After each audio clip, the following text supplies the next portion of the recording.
Numbers chapter 16. Now Korach, the son of Yitzhar, the son of Kahat, the son of Levi, along with Datan and Aviram, the sons of Eliav, and On, the son of Pelet, descendants of Reuven, took men and rebelled against Moshe. Siding with them were 250 men of Israel, leaders of the community, key members of the council, men of reputation. They assembled themselves against Moshe and Aharon, and said to them, "You take too much on yourselves. After all, the entire community is holy, every one of them, and Adonai is among them. So why do you lift yourselves above Adonai's assembly?" When Moshe heard this, he fell on his face. Then he said to Korach and his whole group, "In the morning Adonai will show who are his and who is the holy person he will allow to approach him. Yes, he will bring whomever he chooses near to himself. Do this. Take censers, Korach and all your group, put fire in them and put incense in them before Adonai tomorrow. The one whom Adonai chooses will be the one who is holy. It is you, you sons of Levi, who are taking too much on yourselves." Then Moshe said to Korach, "Listen here, you sons of Levi. Is it for you a mere trifle that the God of Israel has separated you from the community of Israel to bring you close to himself, so that you can do the work in the tabernacle of Adonai and stand before the community serving them? He has brought you close, and all your brothers, the sons of Levi, with you. Now you want the office of Kohen too. That's why you and your group have gathered together against Adonai. After all, what is Aharon that you complain against him?" Then Moshe sent to summon Datan and Aviram, the sons of Eliav, but they replied, "We won't come up. Is it such a mere trifle bringing us up from a land flowing with milk and honey to kill us in the desert, that you arrogate to yourself the role of dictator over us? You haven't at all brought us into a land flowing with milk and honey, and you haven't put us in possession of fields and vineyards. Do you think you can gouge out these men's eyes and blind them? We won't come up." Moshe was very angry and said to Adonai, "Don't accept their grain offering. I haven't taken one donkey from them. I've done nothing wrong to any of them." Moshe said to Korach, "You and your group, be there before Adonai tomorrow. You, they, and Aharon. Each of you take his fire pan and put incense in it. Every one of you, bring before Adonai his fire pan, 250 fire pans. You too and Aharon, each one his fire pan." Each man took his fire pan, put fire in it, laid incense on it, and stood at the entrance to the tent of meeting with Moshe and Aharon. Korach assembled all the group who were against them at the entrance to the tent of meeting. Then the glory of Adonai appeared to the whole assembly. Adonai said to Moshe and Aharon, "Separate yourselves from this assembly. I am going to destroy them right now." They fell on their faces and said, "O God, God of the spirits of all humankind, if one person sins, are you going to be angry with the entire assembly?" Adonai answered Moshe, "Tell the assembly to move away from the homes of Korach, Datan, and Aviram." Moshe got up and went to Datan and Aviram, and the leaders of Israel followed him. There he said to the assembly, "Leave the tents of these wicked men. Don't touch anything that belongs to them, or you may be swept away in all their sins."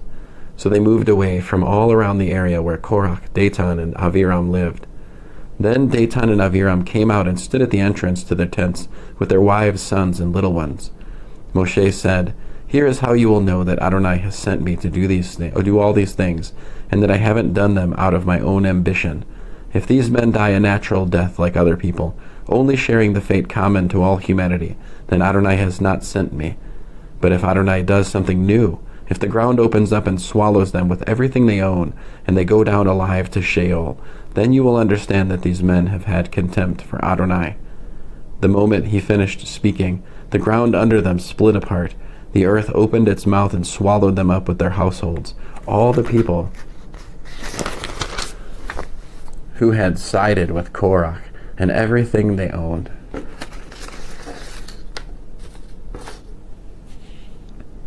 So they and everything they owned went alive into Sheol, down alive into Sheol. The earth closed over them, and their existence in the community ceased. All Israel around them fled at their shrieks, shouting, "The earth might swallow us too."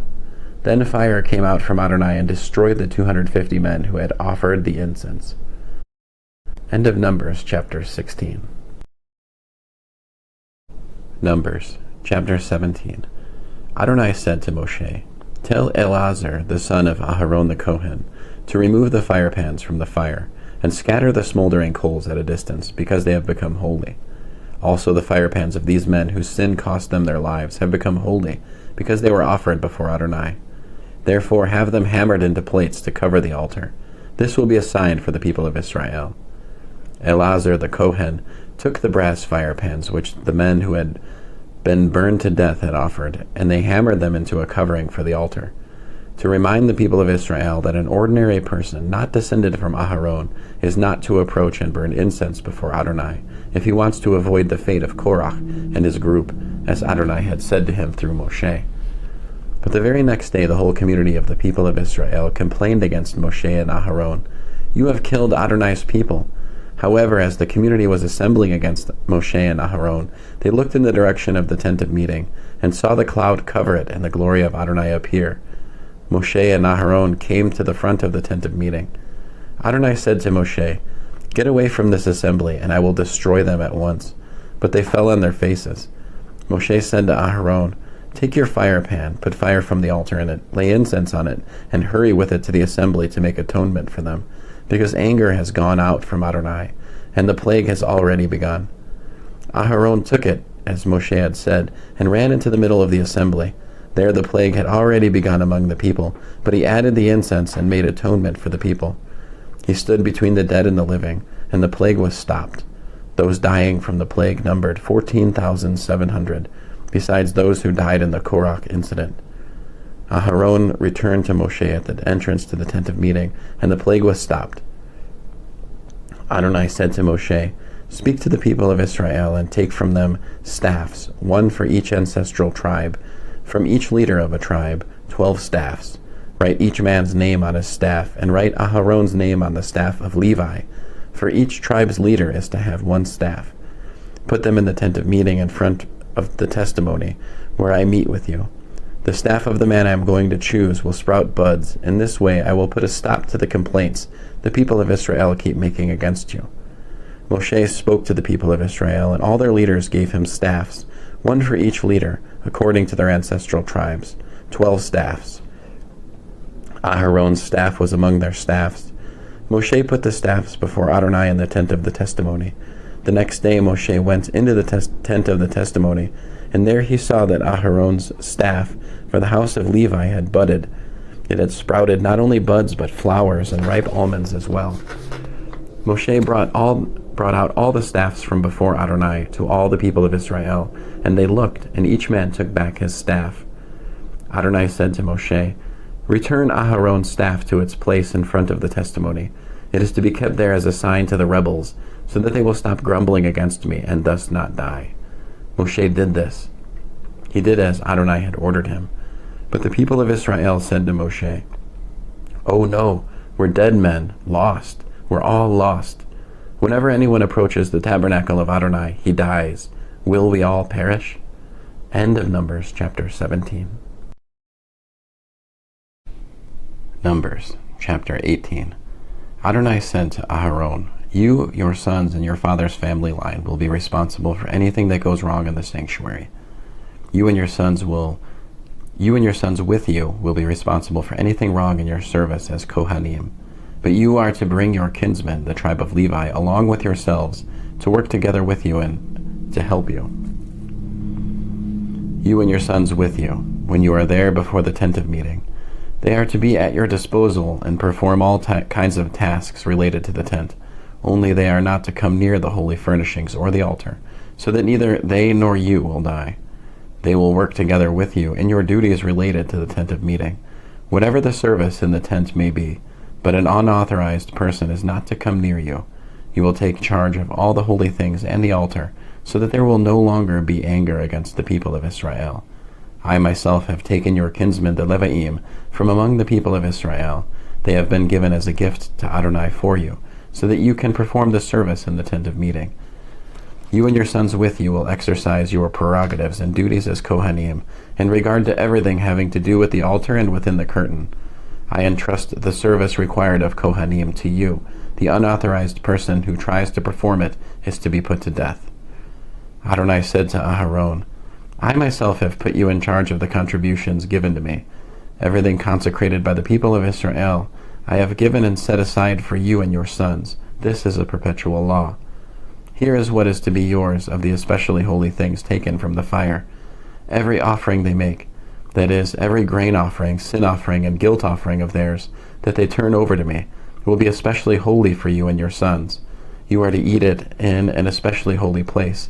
Every male may eat it. It will be set apart for you. Also yours is the contribution the people of Israel give in the form of wave offerings. I have given these to you, your sons, and your daughters with you. This is a perpetual law. Everyone in your family who is clean may eat it. All the best of the olive oil, wine, and grain. The first portion of what they give to Adonai I have given to you. The first produce to turn ripe of all that is in their land, which they bring to Adonai, is to be yours. Every clean person in your family may eat it. Everything in Israel which has been consecrated unconditionally is to be yours. Everything that comes first out of the womb of all living things which they offer to Adonai, whether human or animal, will be yours. However, the firstborn of a human being you must redeem, and the firstborn of an unclean beast you are to redeem.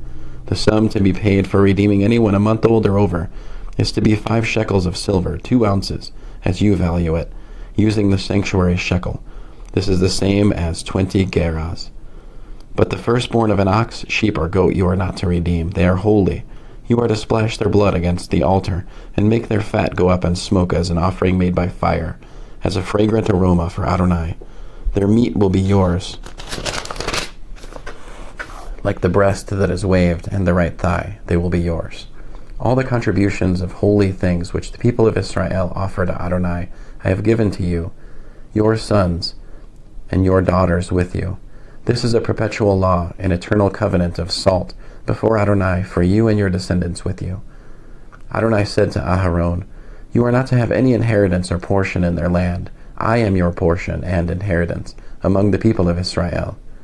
To the descendants of Levi I have given the entire tenth of the produce collected in Israel.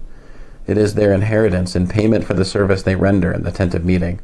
From now on the people of Israel are not to approach the tent of meeting, so that they will not bear the consequences of their sin and die. Only the Levi'im are to perform the service in the tent of meeting, and they will be responsible for whatever they do wrong. This is to be a permanent regulation through all your generations. They are to have no inheritance among the people of Israel, because I have given to the Levi'im as their inheritance the tenths of the produce, which the people of Israel set aside as a gift for Adonai. This is why I have said to them that they are to have no inheritance among the people of Israel. Adonai said to Moshe, tell the Levi'im, when you take from the people of Israel the tenth of the produce which I have given you from them as your inheritance, you are to set aside from it a gift for Adonai, 1/10 of the tenth. The gift you set aside will be accounted to you as if it were a grain from the threshing floor and grape juice from the wine vat. In this way you will set aside a gift for Adonai from all your tenths that you receive from the people of Israel. And from these tenths you are to give to Aharon the Kohen, the gift set aside for Adonai.